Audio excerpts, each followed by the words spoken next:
असं म्हटलं जातं, इतिहास घडवणारी लोकं वेडी असतात.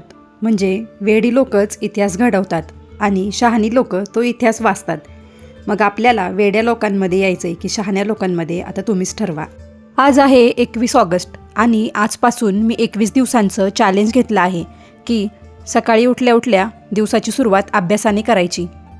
आपली सकाळची सुरुवात जितकी प्रोडक्टिव्ह होईल ना, तितका आपला दिवस प्रोडक्टिव्ह जातो. माझ्यासाठी सकाळची ही शांत वेळ अभ्यासासाठी खूपच उत्तम आहे. वाफाळलेला चहा आणि आजचा दिवस बेस्ट बनवण्याचा निर्धार, बस एवढंच हवं असतं एका दिवसाची प्रोडक्टिव्ह सुरुवात करण्यासाठी. खरं सांगू का, आपली स्पर्धा ही इतरांशी नसतेच, तर ती स्वतःशी असते. आपण आपल्या आजच्या आळसाला हरवलं ना, तर आपण जगातील कोणतीही परीक्षा जिंकू शकतो. जेव्हा जेव्हा अभ्यासाचा कंटाळा येईल तेव्हा डोळे बंद करायचे आणि आपल्या आईवडिलांचा चेहरा आठवायचा. त्यांनी आपल्याला शाळेत कशासाठी घातलं होतं, आपल्याला कशाप्रकारे त्यांनी आपलं शिक्षण पूर्ण केलं आहे, ते सगळं आठवायचं आणि मग आपल्याला आपोआपच अभ्यासाला मोटिवेशन मिळतं. बाहेरच्या दुसऱ्या कोणत्याच मोटिवेशनची गरज पडत नाही. आज आपल्या ध्येयाकडे पहिलं पाऊल टाकताना स्वतःला वचन द्या, काहीही झालं तरी मी आजचा दिवस वाया घालवणार नाही. मला आज अभ्यास करायचा आहे. उद्याचं उद्या बघूयात, पण आजचा दिवस मला छान प्रोडक्टिव्ह बनवायचा आहे. फक्त आजचाच दिवस अभ्यास करायचा असं म्हणून अभ्यासाला लागा. मग बघा कसा तुमचा अभ्यास होत जातोय आणि अभ्यासाचा कंटाळाही येणार नाही. मी आज उठल्या उठल्या पहिल्यांदा इंग्लिशची व्होकॅब्युलरी केली.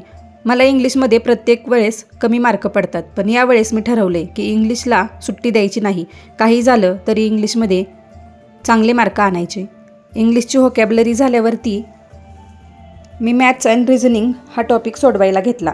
कारण मॅथ्समध्ये आजकाल मुलं 15+ मार्क सहज मिळवत आहेत आणि आपण मॅथ्समध्येच मागं पडतो. प्रॅक्टिस करायला जमत नाही, त्यामुळे मार्क येत नाही. मॅथ्स हा विषय असा आहे की ज्याला सरावाची गरज आहे. त्याला आपण जितका जास्त सराव देऊ तो तितकेच जास्त मार्क देईल. त्यामुळे मॅथ्ससाठी रोज 1 ते 2 तास नक्की राखून ठेवा. प्रॅक्टिस जास्त झाली की मार्क आपोआपच येतील. मॅथ्स फास्ट सोडवण्यासाठी रोज पाढे वाचत जा. वर्गमूळ घनमूळ पाठ करून ठेवा. पाढे वाचायचे का? कारण ते जर पाठ केले तर विसरूनच जातात.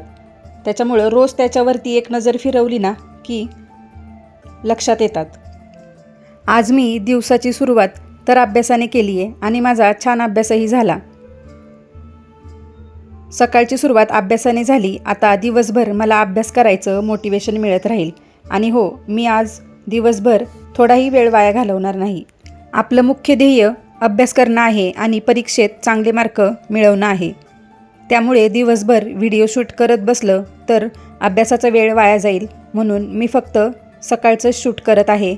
अशा प्रकारे माझ्या 21 दिवसांच्या चॅलेंजला सुरुवात झाली आहे आणि माझा आज पहिला दिवस खूप छान गेला. माझा मस्तपैकी तासभर अभ्यास झाला.